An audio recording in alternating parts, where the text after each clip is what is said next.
नमस्कार, शाम के 7 बज चुके हैं। वक्त हो गया खबर दमदार का। आपके साथ मैं हूं नलिनी पांडे और मैं हूं अनुपम। खबर दमदार में सबसे पहले आज की बड़ी खबरों के बारे में आपको बताते हैं। वाराणसी पहुंचे सीएम योगी आदित्यनाथ ने जनसभा कर जहां विपक्ष पर निशाना साधा, वहीं बाबा विश्वनाथ के दर्शन भी किए हैं। इसके अलावा 2024 चुनाव से पहले ओम प्रकाश राजभर गठबंधन के लिए बेचैन दिख रहे हैं। फिलहाल बीएसपी से गठजोड़ को प्राथमिकता बता रहे हैं। आगे क्या होगा यह अभी नहीं कहा जा सकता। वहीं कानपुर में ज्वेलर्स पर 5वें दिन भी इनकम टैक्स की रेड जारी है। बात मुजफ्फरपुर की करेंगे, जहां पर ईंट भट्टे के गड्ढे में डूबने से 3 बच्चों की मौत हो गई है। वहीं फतेहपुर में लव जिहाद का मामला सामने आया। आरोप है कि हिंदू नाम रखकर आरोपी ने एक लड़की को प्रेम जाल में फंसाया, फिर उसकी हत्या कर दी गई। इसके अलावा नोएडा से 10 करोड़ की एक ऐसी कोठी के बारे में बताएंगे जिसे एक व्यक्ति ने गिफ्ट किया है।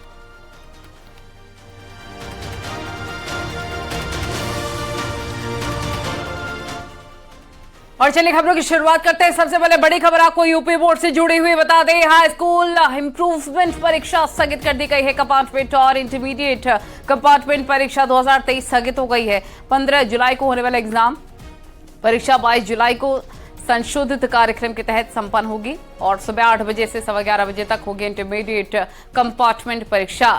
22 जुलाई को दोपहर 2 बजे से 5:15 तक एग्जाम्स होंगे।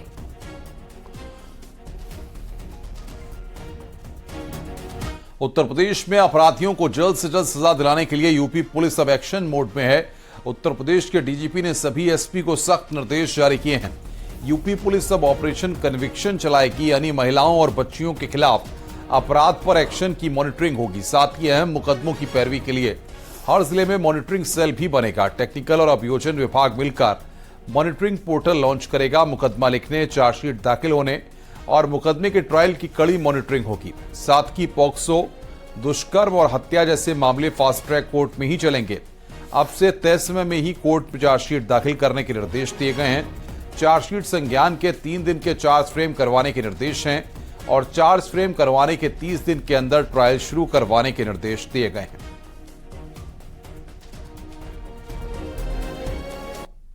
इस कार्य योजना के अंतर्गत पॉक्सो एक्ट के समस्त अभियोगों के अतिरिक्त बलात्कार, हत्या, लूट, डकैती, धर्म परिवर्तन, गौकशी के अपराधों को सम्मिलित किया गया है। प्रत्येक कमिश्नरेट और जनपद में पॉक्सो एक्ट के समस्त अपराधों के अतिरिक्त उपरोक्त श्रेणी के 20-20 अपराधों को चिन्हित किया जाएगा और चिन्हित अपराधों से संबंधित अभियोगों में उत्कृष्ट एवं समयबद्ध विवेचना संपादित कराकर आरोप पत्र न्यायालय प्रेषित किया जाएगा। और बातचीत करने के लिए ग्राउंड जीरो से इस वक्त हमारे साथ जुड़ रहे हैं ऋषभ मणि त्रिपाठी, जो लगातार उत्तर प्रदेश में अपराध की खबरों को कवर करते हैं।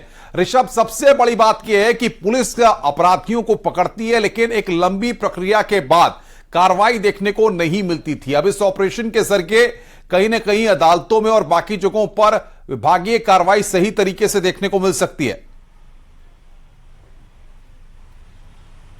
जी बिल्कुल। देखिए, जब सीएम योगी ये बात अपने भाषणों में कहते हैं कि कानून का राज उत्तर प्रदेश में स्थापित किया गया है पूरी मजबूती के साथ, तो कहीं ना कहीं ये इशारा दिया जाता है कि जितने भी अपराधी हैं उनको कोर्ट के जरिए सख्त से सख्त सजा दिलवाई जाए।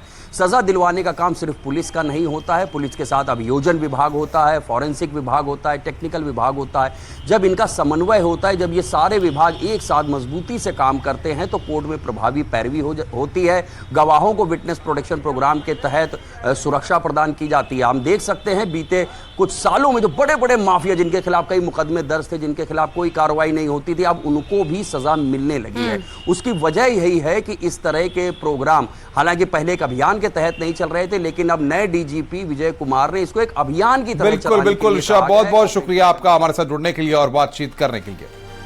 चलिए आगे बढ़ते हैं और बड़ी खबर मिल रही है सोनभद्र से, जहां पर 7 ट्रकों को ग्रामीणों ने पकड़ा है। जहां अवैध परिवहन कर रहे ट्रक पकड़े गए हैं और एसडीएम के हवाले ये सभी ट्रक कर दिए गए हैं।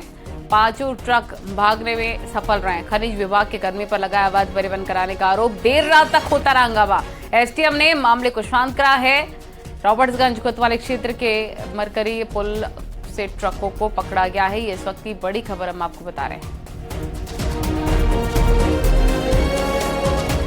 आगे बढ़ते हैं खबर मिर्जापुर से, जहां पर समाजवादी पार्टी के जिला अध्यक्ष देवी प्रसाद चौधरी की बहू ने अपने पति पर प्रताड़ना का सनसनीखेज आरोप लगाया है। इतना ही नहीं, देवी प्रसाद की बहू ने ट्वीट कर इसकी शिकायत अखिलेश यादव समेत कई नेताओं से भी की है। देखिए रिपोर्ट।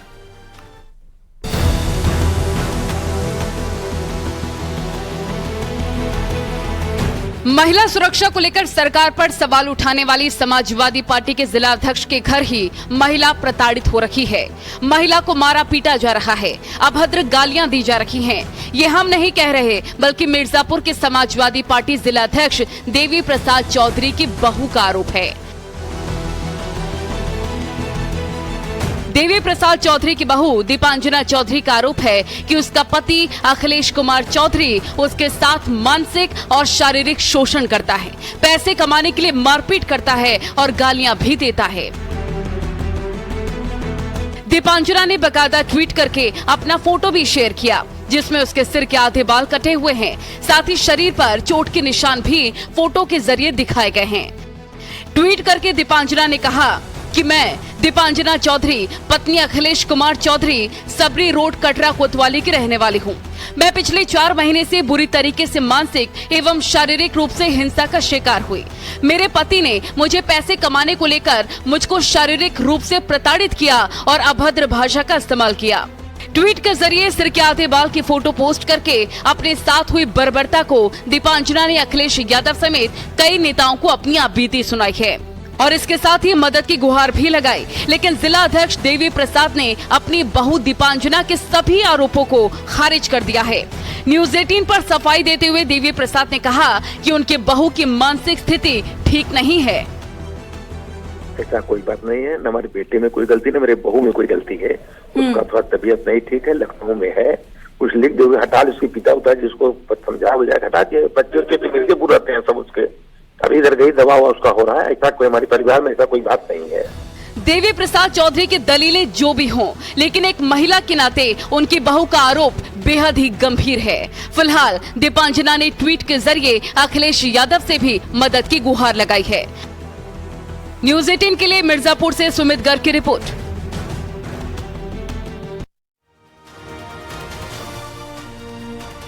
आगे बढ़ते हैं। वाराणसी पहुंचे सीएम योगी ने काल भैरव और बाबा विश्वनाथ के दर्शन पूजन किए हैं। काशी विश्वनाथ की पूजा करने के बाद सीएम योगी ने जनसभा को भी संबोधित किया। इस दौरान सीएम योगी ने जहां पर विपक्ष की मीटिंग पर निशाना साधा, वहीं मोदी सरकार के 9 सालों की उपलब्धियां भी गिनवाई। सीएम योगी ने कहा कि आज दुश्मन भारत में घुस नहीं सकता है। पाकिस्तान दाने दाने को मोहताज है और भारत विश्व की 5वीं अर्थव्यवस्था बन चुका है। और क्या कुछ उन्होंने कहा, सुनवाएंगे आपको।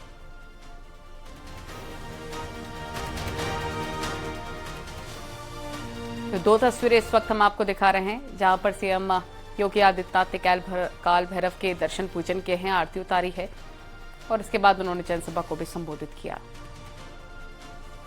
नई अमित गाथा लिखी जा रही है, लाख का ऋण दिया जा रहा है।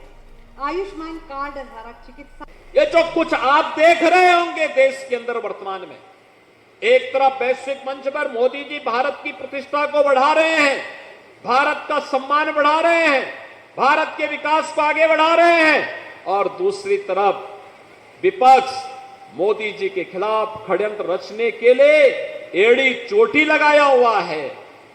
जिन लोगों में कभी बोलचाल नहीं थी, आज वे मोदी जी के खिलाफ षड्यंत्र रचने के लिए एक मंच पर आते हुए दिखाई दे रहे हैं।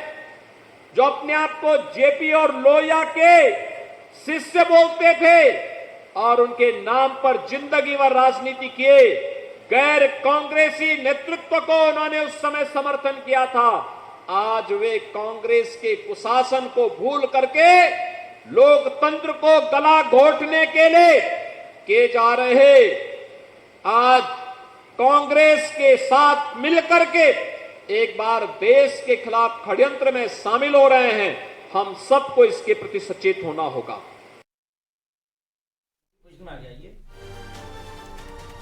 आगे बढ़ते हैं। एसबीएसपी अध्यक्ष ओम प्रकाश राजभर ने एक बार फिर गठबंधन को लेकर बड़ा बयान दिया है। उन्होंने कहा कि चुनाव में किसी न किसी से हमारा गठबंधन जरूर होगा। साथ ही उन्होंने कहा कि बीएसपी से गठबंधन मेरी प्राथमिकता है। बीजेपी, कांग्रेस, एसपी या आरएलडी से गठबंधन को लेकर अभी कोई विचार नहीं है। गठबंधन 100% है, कहीं न कहीं गठबंधन होगा, ये तय है। शर्तें क्या रहेंगी आपकी? शर्त हमारी साफ साफ है, जो हम चाहते हैं सामाजिक न्याय समिति की रिपोर्ट, जातिवार जनगणना, एक समान अनिवार्य फ्री शिक्षा, गरीबों का इलाज फ्री में, आधी आबादी महिलाओं की है, लोकसभा विधानसभा में आधी सीटें आरक्षित हों, नौकरियों में शिक्षण संस्थाओं में आधी सीटें उनकी आरक्षित हों। ये मुद्दे जनता से जुड़े हुए हैं, जनता के हित का है, यही लेकर के हम रात दिन लड़ते हैं। अब प्रायोरिटी की बात कर ले सर, तो प्रेजेंट सिनेरियो में बीजेपी, समाजवादी पार्टी, बसपा, कांग्रेस में आप प्रायोरिटी किसको देंगे? बहुजन समाज पार्टी। अगर बात बन जाती है तो बीएसपी के साथ जा सकते हैं। बीएसपी एक नंबर। प्रायोरिटी क्या होगी? अब टाइम आएगा तो बताएंगे। आगे बढ़ते हैं। नोएडा में सेक्टर 15 में बनी कोठी नंबर 109 की चर्चा काफी हो रही है। ऐसा आरोप है कि यूपी के पूर्व कार्यवाहक डीजीपी डीएस चौहान की बेटी अंशुला चौहान को यह कोठी अरुणा मोहन ने गिफ्ट में दी है, जिसकी मौजूदा कीमत करीब 10 करोड़ रुपए बताई जा रही है। नोएडा अथॉरिटी को टीएम चार्जेस देकर इसको ट्रांसफर किया गया है। 23 नवंबर 2021 में ये कोठी का टीएम चार्ज दिया गया और उस वक्त डीएस चौहान एडीजी इंटेलिजेंस थे। अरुण मोहन का कहना है कि अंशुला चौहान को वो अपनी बेटी मानते हैं। 81 साल की अरुण मोहन का कहना है कि अंशुला मेरा ख्याल रखती हैं और इसी से उन्होंने ये कोठी उन्हें गिफ्ट की है। कोठी 109 इन दिनों चर्चाओं में है और मेरे ठीक पीछे आप कोठी देख सकते हैं। ये कोठी उत्तर प्रदेश के पूर्व कार्यवाहक डीजीपी डीएस चौहान की बेटी को गिफ्ट में दी गई थी और इसकी अनुमानित कीमत 10 करोड़ के आसपास बताई जा रही है। आपको बता दें ये 200 स्क्वायर मीटर में बनी हुई है। फिलहाल नोएडा अथॉरिटी में बाकायदा टीएम चार्जेस देकर इसको गिफ्ट डीड कराई गई और ये प्रॉपर्टी जो है ट्रांसफर कराई गई है। आपको बता दें 9,18,000 के आसपास टीएम चार्ज नोएडा अथॉरिटी में जमा किया गया है।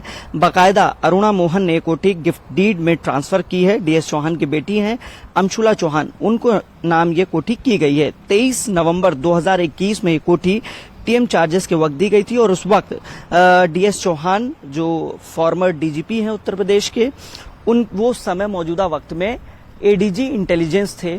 आपको बता दें कि कोठी को लेकर ब्यूरोक्रेसी में तमाम तरीके की चर्चाएं हो रही हैं और जिसको लेकर अब ये कोठी इन दिनों चर्चाओं में बनी हुई है। कैमरामैन मनमोहन के साथ हिमांशु शुक्ला, न्यूज 18 नोएडा।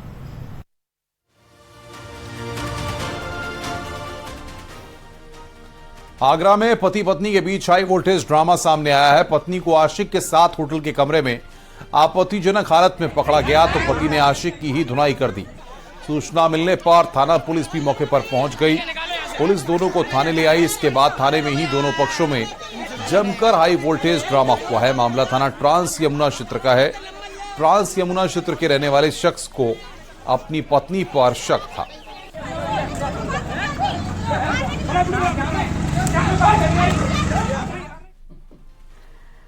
और बुलंदशहर में तैनात एक महिला आईपीएस ऑफिसर शिक्षा को लेकर बेहद ही संजीदा नजर आई हैं। आईपीएस अफसर रनुकृति शर्मा आज एक बच्ची का एडमिशन कराने के लिए स्कूल पहुंची और बच्ची का दाखिला करा दिया। दरअसल महिला आईपीएस ने पिछले दिनों दरियापुर गांव में महिला सशक्तिकरण मिशन के तहत महिला और बच्चियों की चौपाल लगाई थी।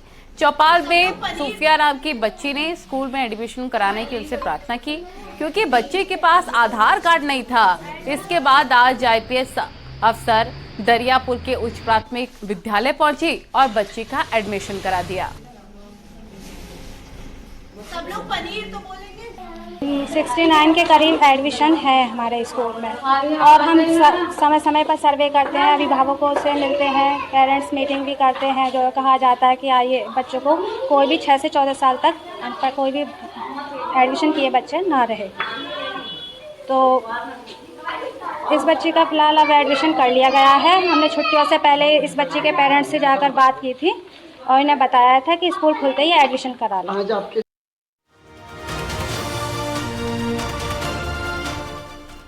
यहां रुक रहे हैं एक ब्रेक के लिए। खबरों का सिलसिला लगातार जारी।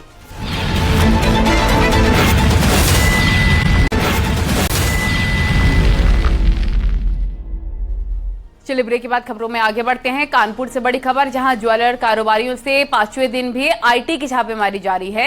सोना तस्करी की आशंका को लेकर आईटी की छापेमारी हो रही है और इनकम टैक्स के अधिकारियों ने 100 से ज्यादा फाइलों को अपने कब्जे में लिया। सूत्रों के हवाले से खबर है कि एक गाड़ी से 12 किलो सोना मिला है। इसके साथ ही 10 करोड़ नकदी भी मिली है।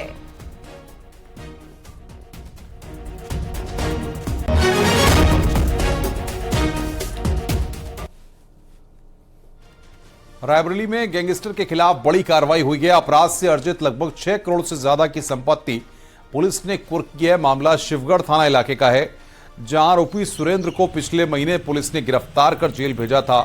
एसडीएम महाराजगंज और सीओ सदर की मौजूदगी में सुरेंद्र सिंह की राइस मिल, एक स्कूल और हार्डवेयर मार्केट को कुर्क किया गया। कुर्क की गई संपत्तियों की कीमत 6 करोड़ से अधिक बताई गई है।